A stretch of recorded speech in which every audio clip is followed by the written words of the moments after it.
Overconfidence is generally described as a state of being certain either that a hypothesis or prediction is correct or that a chosen course of action is the best or most effective. Self-confidence is having confidence in oneself. Arrogance or hubris in this comparison is having unmerited confidence, believing something or someone is capable or correct when they are not. Overconfidence or presumptuousness is excessive belief in someone succeeding, without any regard for failure.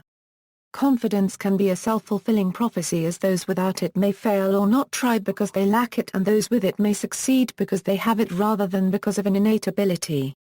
Self-confidence. Self-confidence does not necessarily imply self-belief, or a belief in one's ability to succeed. For instance, one may be inept at a particular sport or activity, but remain confident in one's demeanor, simply because one does not place a great deal of emphasis on the outcome of the activity. When one does not dwell on negative consequences, one can be more self-confident, because one is worrying far less about failure or the disapproval of others following potential failure.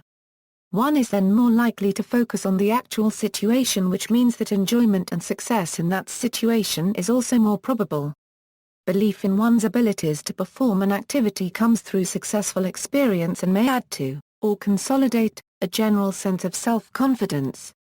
Studies have also found a link between high levels of confidence and wages. Seemingly, those who self-report they were confident earlier in schooling earned better wages and were promoted more quickly over the life course. In others, people may have confidence in other people or forces beyond their control. For instance, one might have confidence in the police to protect them, or might have confidence that a sports team will win a game. Faith and trust are synonyms of confidence when used in this sense. Possible explanation: it is suggested that the confidence bias can be explained by a noisy conversion of objective evidence into subjective estimates, whereas noise is defined as the mixing of memories during the storing and retrieval process. The information-theoretic logic behind this explanation is very similar to the mechanism that can also lead to the conservatism bias, and holds that we mix true and false evidence during storage and retrieval of evidence to and from our memories.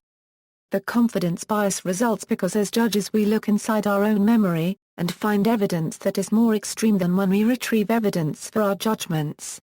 This explanation is very simple and straightforward, but nevertheless sufficient mechanism to generate both overconfidence and underconfidence. See also, assertiveness, confidence game, confidence interval, Dunning-Kruger effect, emotional bias, law of attraction, low self-esteem, overconfidence effect, security, shyness, inner critic. References